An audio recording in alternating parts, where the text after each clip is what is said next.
Good morning, everyone, and thank you for joining us for today's webinar. My name is Brittany Boston, and I am with ICSPS. I will be your facilitator for today's presentation. A few housekeeping items before we get started. As participants, you are in listen-only mode, and we will be taking questions at the end of the presentation, but please feel free throughout to put in your comments or questions in your chat or questions pane, and we will address those at the end of the presentation today. This presentation is also being recorded, and so we will be making it available on the ICSPS website later this week for you to review or share out with any colleagues that you think may find it to be pertinent information. And so with that, I am going to hand it over to Dora Welker for Recruitment and Communication Strategies Proven to Work for Community Colleges. Dora? Thank you, Brittany. I am a consultant for the Illinois Community College Board, and we are going to talk about recruitment and communication strategies. The strategies we're talking about today came out of interviews with community colleges, and from that we have developed a brief on recruitment and communication strategies for community colleges. Brittany, are you there? My Yes. Screen is not moving. And the slides are not moving. Are you able to move them along on your keyboard? That's what I'm trying to do.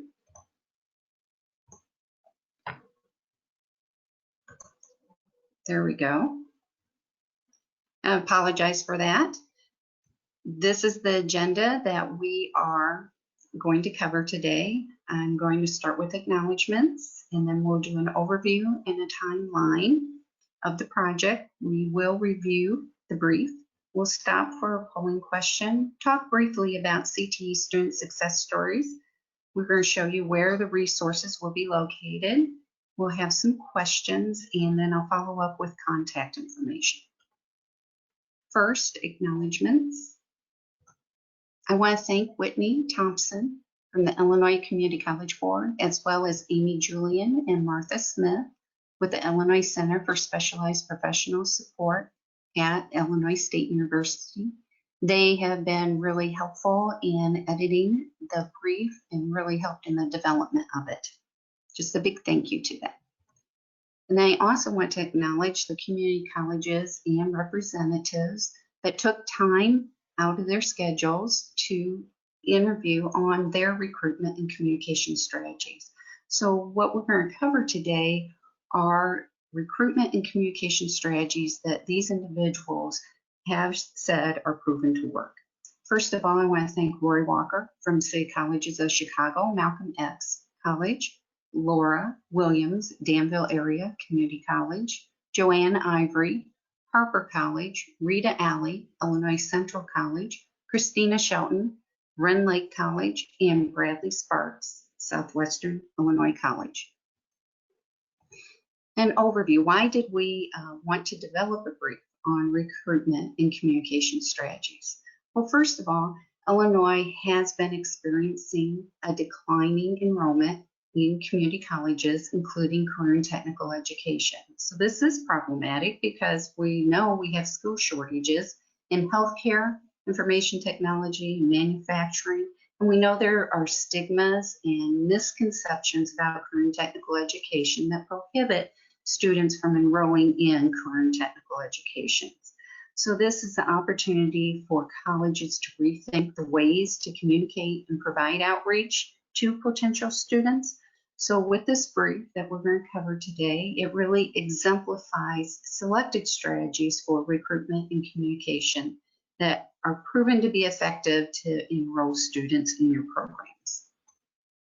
So the timeline for the project. We started in April and we identified community colleges. In May and June, we interviewed the community colleges. In July, we drafted a brief, and then August we started formatting the brief, and September and October we started presenting on the findings. So now we're going to go through the brief itself on the strategies for recruitment and communication. I know many of you have done recruitment, and so you know that the strategies in recruitment, and when you're communicating with current as well as potential students, you have to work simultaneously when you're implementing. So if you have to do that, it's really good to make sure that you have a plan in place for your recruitment and communications. Sometimes strategies don't always work. It doesn't mean that you should give up on that strategy.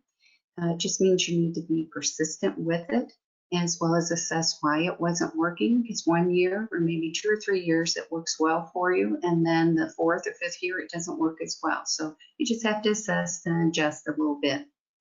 And while we're recruiting, we know that all students want to be successful. They're not coming to the community college to fail, they're coming and be successful. And so it's really important to make sure when you're talking with them, you're trying to get them enrolled, that you're kind, sincere, and relatable. The first strategy we're going to cover is connect with current and potential students.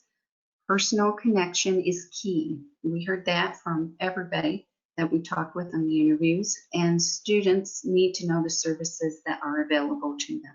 So if you are connecting with them, you show a real interest and that you want to help them, support them to overcome any challenges, it's going to pay off for you in your enrollment. So some activities here that you may consider is emailing students, sending letters to students that were enrolled last semester. You can talk about your program, what events are coming up. Again, remind them about all of the good things that you're doing with business and industry.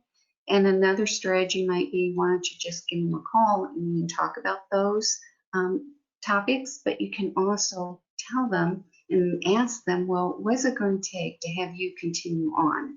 That personal connection is really key. Invite potential students to events. There's a variety of ways you can do this with all the technology we have today in social media. You can reach out to them via text, email, sending letters, Facebook, maybe Instagram, and lots of different ways, Twitter, that you can reach potential students. And you can also follow up with students that attend events. And those students that are attending events probably have some interest, and so it may just take just a little bit of encouragement to get them to come and talk a little bit more and get them enrolled in your program. Another strategy that's key is get students on campus. Students do have to feel comfortable with community college and the programs that are being offered. And there are a lot of events you can host. These are some of them. And it's not too early to start with students with career events in the elementary, middle, and high schools. They can come and they can talk to employers about jobs that they have in various areas, and they can tour the programs. And there are probably lots of activities you can do and have them have some hands-on experiences so they get a sense of what it might be like to be in that particular career. Manufacturing Day, you can hone in on a particular area, and students come and meet with manufacturers around the area, as well as tour the programs and even tour those industries. Information sessions are key to get students to. Maybe it's college for a day. Maybe it's just information session like an open house at night where you can get them in, you can talk about what's going on. Competitions for programs. This is a fun way to get students in, and they can compete for awards. And they can also see your program and get an idea of what's happening. That also the top levels that win the awards, you could maybe have some incentives where they have a reduced tuition to enter into your program if they enroll. Another strategy is reach out to the high schools. Not all students are going to be able to come to the events at the community college, so you have to go to them so they know about your program. They have to have access to it. They don't know about it, they're not going to come. So some activities you may consider: train and mentor post-secondary faculty. Just because faculty are great at instruction and the students love them, it doesn't mean that they're really good at recruiting. So they may need some support, some training and mentoring and guiding. Information sessions again, these, you could do these at the high school, or you could go to the high school and talk about information sessions you're going to have at the community college. Career events could be at the high school, or again, you could go and you could talk to the students at the high school to come on campus. Now, advisors register students at the high schools. This has been a key piece for some of the community colleges to get students enrolled.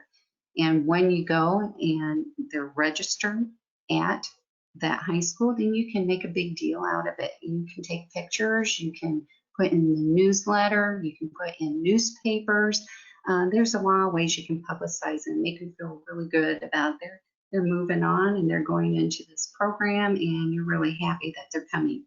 And if possible, have the CTE staff as advisors. So those students that are in CTE programs, or even thinking about it, even if they had one at the high school, if the CTE staff's there and they're advisors and they can register and talk a lot about the programs, that just seems to be real successful too. Faculty relationships are key between post-secondary and secondary programs. If you know the person at your secondary sites, the high schools that are teaching the programs, then they can be a big advocate for you in getting students to come to the post-secondary side. If they need to know all about the program, they need to know about what business and industry are doing with your program, how many are hiring right out of the program, or even helping during the program with internships. Same thing with educate counselors. You can go to them, or you can maybe invite them to come for a breakfast or lunch, because the counselors need to know about all the supports that the college has and about all the programs, so they can assist students in making decisions about their career and to get them over to the community college. Now, big incentives for students in high schools: articulation, dual credit, and dual enrollment. These are great incentives financially for the students, get them a leg up that they've already completed some college work, they have credit already, as well as shorten the length of the program. It's a win-win all the way around. Maybe consider a certificate or credential program where a student in high school can receive it prior to leaving high school, so they can get right out into the workforce and making additional money for them, so they can continue on into the program, and it saves time in the length of the program as well financially again. And of course, collaborate with your Education for Employment regional delivery system. This is key because they work with the secondary system in career and technical education programs, and lots of transition activities to move those students over to the community college to follow their pathways. Another strategy is engage business, industry, and labor. Students need to be able to see that there are employment opportunities after they leave your program. They also need to be able to see them while they're in the program and maybe on internship. So there are a lot of ways that you can have business and industry and labor partners engage with your program and recruitment. And they're really good at helping reach out to the non-traditional students. Now, we talked just briefly here, they could hire students when they leave the program, and they could also do it while they're in the program with internships, work-based learning experiences maybe they would put together, and because it's appropriate for their industry, apprenticeship, so the students could earn while they learn. They are also key in referring students. They have employees, and employees need to be retrained many times, or there are employees that want to move along their career path and they need additional skills. So this is a prime opportunity to work with them and build some programs to help them personally with who they need trained and to move along their career path again to that next level. And of course, business and industry might provide some resources, whether it's uniforms, equipment, maybe there's some hotspots, lots of different things that they can provide for the students. The next strategy is build your network, collaborate with community organizations and agencies. Your network isn't going to build itself, so you have to build it. So a key piece here is that you have to be at the table with the community leaders. You need to be able to build those beneficial relationships by being present at meetings and as well as presenting at meetings. And there are lots of things that can come out of meetings when you're sitting there with the people. You can hear about events that are happening. And maybe that's a prime opportunity for you, say, because those are potential students. If they know about my program, I may be able to get some of them to enroll in the program by just presenting at that meeting or the event or having a table there. And there are lots of community organizations and agencies. These are just some of them. You have faith-based, not-for-profits, economic development council, workforce investment boards, minority business organizations, the local water department, Lions Club, etc. So many. There's too many to even mention. And then by working with these organizations, particularly if you're looking for a non-traditional or targeting certain populations that are in poverty, that are first-generation students, maybe ones that don't have a diploma, high school diploma, or if you're trying to increase the African American population in your program, these are just some ways that organizations can assist you. And by targeting these populations, we know that they're going to need probably more help, so they ensure equity for success. So there are a lot of ways these organizations and agencies can assist. Example, if you're holding an event and you want to target some of the population or get it out to a broad area in your community, let's say the water department has billing, you could put information in their billing about your program or an event that's coming up. And it doesn't cost that much to put a little blurb in there about the program. And you could work with them to do that, but you have to have that relationship with them first, and you have to build it. And I already talked about tables and events. You could design formal agreements with the organization or the agency, lay out what will be provided, have them assist you with getting the word out about information sessions regarding programs to the targeted population and the support that will be provided. And they can help with this support, such as some of these populations may need help with housing, shelter, and rent. If they don't have a place to live, they're probably not going to be enrolling in your program. They may need some assistance, food, childcare, some financial aid, mentoring, transportation. The organization may assist in getting those students to your program with transportation, provide laptops, a place for hotspots, and you may even consider taking the program to them, since transportation could be an issue of getting them to your program. Lots of different ways in building those formal agreements and what those clients, the organizations need so they can be successful. The organizations want the clients to be successful. You have programs that help them be successful, so it's a win-win. Join forces with communications and media. This is key because students, whether they're current or potential, really need to know about your program. If they don't know about it, they can't come.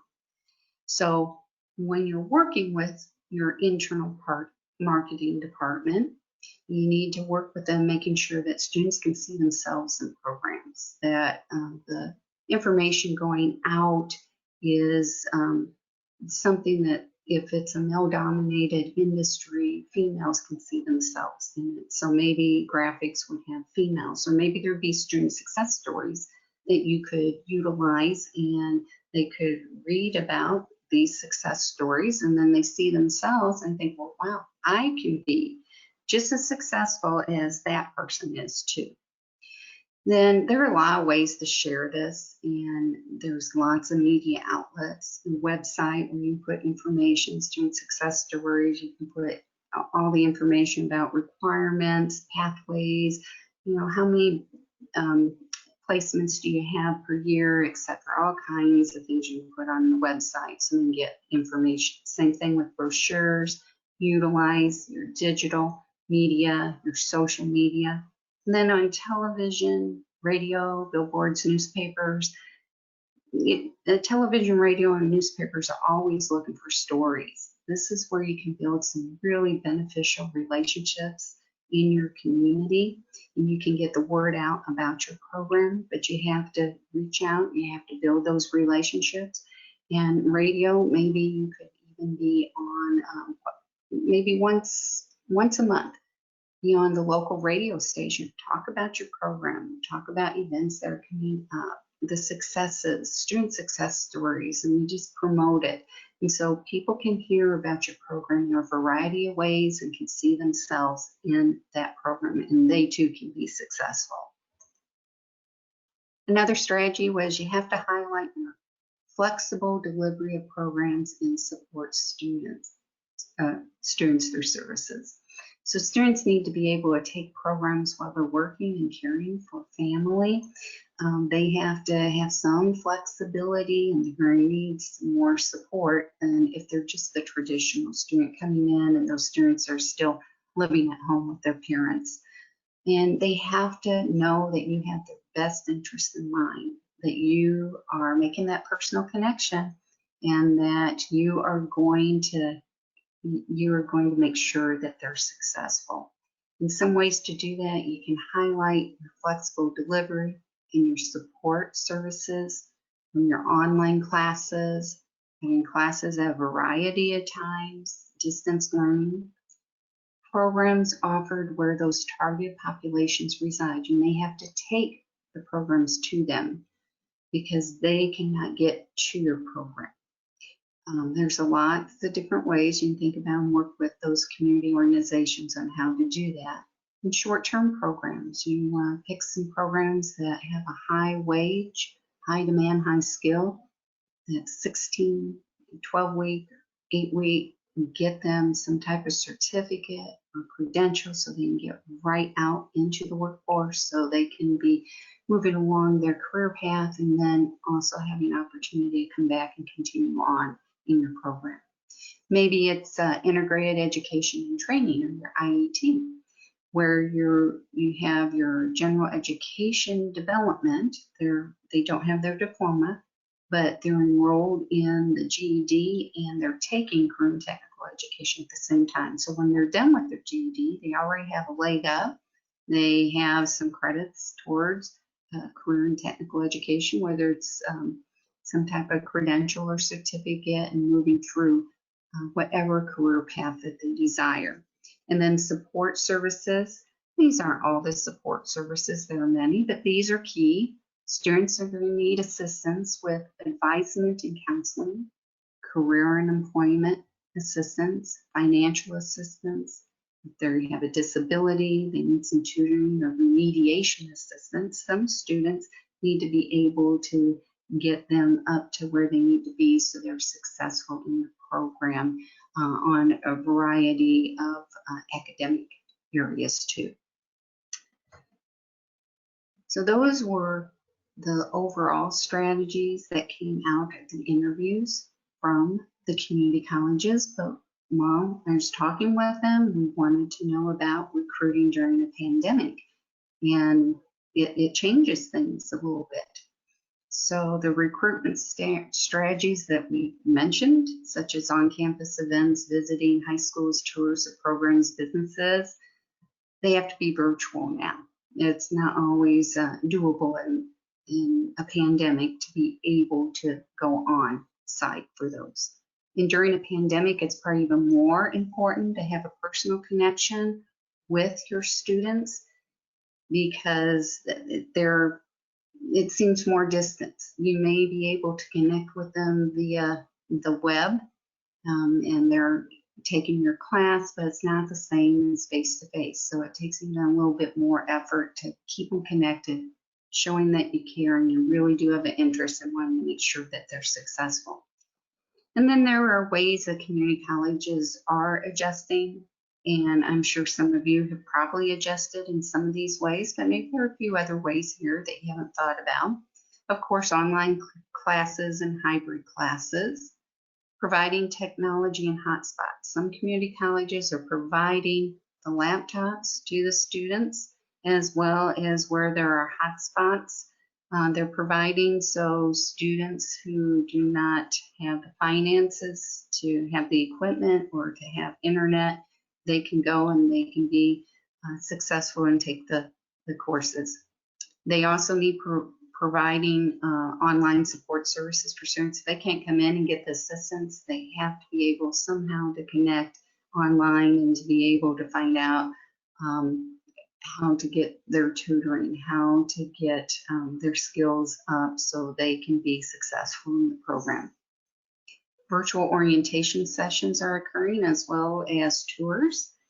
A lot of that we've been seeing. Calling potential and current students, and it's not just, say, the CTE program staff, but across the board in the community college, really having a plan and reaching out to those students to get them to enroll. Social and traditional media, utilizing all of it to reach students, whether it's potential, you can use it for your current too. And then probably partnering with those community organizations just as important now as it has ever been, to making sure that students don't feel lost, that people are there to help them, support them, and encourage them, and they want them to be successful in achieving their career goals. Now, successful recruiting efforts do collect data. So collecting data on your recruiting efforts are going to help get the results that you want. Of course, many measure enrollment trends, the head count and credits every year, and that's good. But you also need to have a plan, which you talked about briefly earlier, and you need to set specific targets for the activities that you are going to conduct. You don't want to have an activity you're expecting 50 people attend and 5 come. So the target not being met for an activity, you have to have time to implement some additional strategies so you do meet your target. So I put an example here. If you have a target of 10 students from 3 separate high schools to attend an open house, the responses should be monitored. If you've received at least 10 responses from 2 of the high schools and none from the third, then it's time to intervene with some additional strategies. First thing that comes to my mind is I'm reaching out to that high school secondary faculty and finding out, okay, how come nobody's coming to this event? And I'm also going to be reaching out to the counselor from that high school and finding out how come nobody's coming. So you can assess and kind of have some time so you can get students that may have just dropped off their plate. Successful recruitment and communication strategies means that all the activities, all the incentives that you have in place in your programs and partners, everybody has to work together for it to all come together and have really good recruitment. And the ultimate goal for all of this, for recruitment and communication, is as educators, we want to assist students. We want them to be able to obtain the education and skills so they can enter their career field. That's the ultimate goal for all of this. So now Brittany is going to take some time here. We're going to launch a polling question. Yes, so I'm gonna throw this up there. Okay, so have you found the information presented helpful in providing strategies to assist you in recruiting CTE students? So we will give about 30 seconds here for you guys to answer, so feel free to click on whichever response you feel is true for you.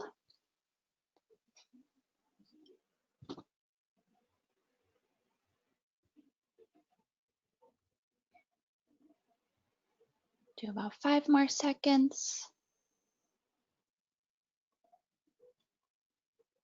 Okay. So we will go ahead and share the responses. So Dora, I would say it's a large, overwhelming yes.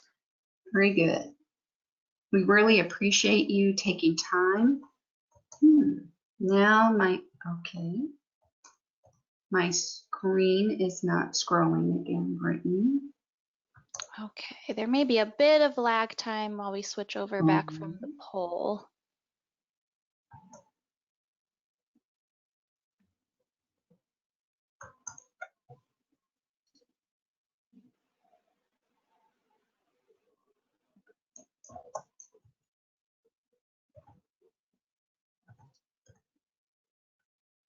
I'll just take another minute or so here, give it some time to adjust.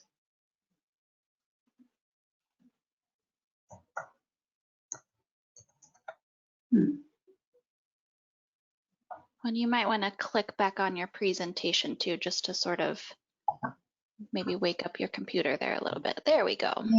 There we go. Apologize for that.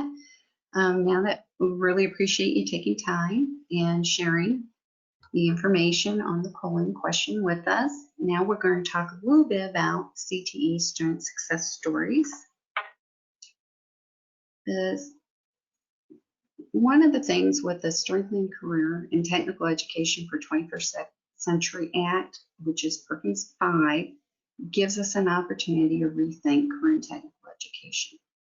And Illinois is engaged in a rebranding effort. So this brief is one of the pieces for the rebranding effort. And another piece that we've been working on is CTE student success stories. And the Illinois Community College Board CTE division did send out a request in summertime to submit CTE student success stories. So there were 13 community colleges that submitted 33 student success stories. So what we're doing with that is we're compiling them into a single branded collection. And we think that these stories are really important because if you're sharing the information with the community about students that have been successful, then again, people can see themselves and how important it is for career and technical education to be a part of their education. And so this collection is going to be shared with policymakers and public throughout the state, and really hoping to raise awareness of the necessity of career and technical education and all the opportunities that our community college system has. Now we're going to go to resources where resources are going to be available. And we've talked about the brief and student success stories. So these resources will be available on the Illinois Community College Board website and the Illinois Center for Specialized Professional Support website. And I want to take just a moment to give you a sneak peek of the brief. The brief has been put into more of a brochure format, and we're just going to scroll through it briefly. And it talks about the rethinking communications, and we provided the methodology where we've given the representatives from the community college credit for what they provided in the interviews, as well as the strategies that we talked about during the webinar. Connect with current and potential students in multiple ways, and these are the ways listed but with a little more detail. Engage students on campus and the different events that may be offered. Of course, there are lots of events that could be offered. These are just some of them. And reaching out to high schools and the importance of doing that. And again, listing out a little more detail about some of the bullets that we talked about in the webinar. Engaging business, industry, and labor. Again, giving ways for employers that they may engage. And of course, building the network and reaching out to those community organizations, and then ways that organizations might assist. And then joining forces with communications and media, and giving a little more detail of things that could be on the website, brochures, what types of social media and digital, as well as television, radio, billboards, and newspapers. And of course, highlighting the flexibility And then what we covered in the pandemic, we put in there. And then again, the successful recruiting efforts, collect data. And then we did utilize other resources. And so we put those resources at the end here so you could see what we refer to. And then on the very back, you can see that we do have contact information for ICSPS, a phone number and email, as well as the address. And so I'm going to go back to our presentation. And then questions. We are going to entertain some questions, and Brittany's going to facilitate those for us. Yes, so if you have any questions or comments, please feel free to put those in the chat or questions box. Also, please feel free to raise your hand and I can unmute you and we can communicate and interact that way.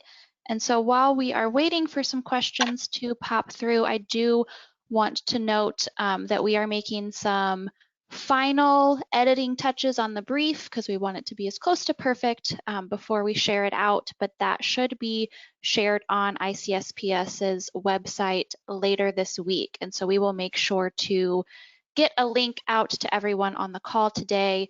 And I imagine ICCB will be promoting it as well once we have it completely finalized and shared up on our website. So we did have a question about sharing the PowerPoint. And Dora, if you are okay with that, we can share that out when you receive the follow-up email for participating in this webinar, along with the recording as well. Yes, I'm fine with that.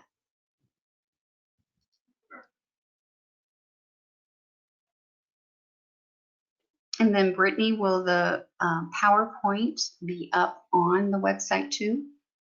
Yes, we will upload the recording as well as the PowerPoint on the website for everyone to access as well.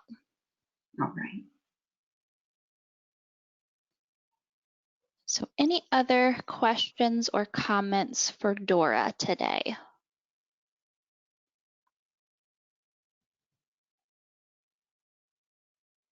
And I will also share, Dora mentioned student success stories. She did a wonderful job of actually interviewing and meeting with students and really getting firsthand knowledge of their experience of going through a CTE program and sort of what that was like for them. So we are in the process of editing those and putting them into a lovely graphic designed, beautiful format as well. So those are still in the working stages, but please be on the lookout for those because I think as programs, we all love to hear firsthand experiences from our students and how they've moved throughout the program, enjoyed the program, and that's a great recruitment tool as well. Firsthand word of mouth from students who have actually gone through the program is a great way to share information with potential students also.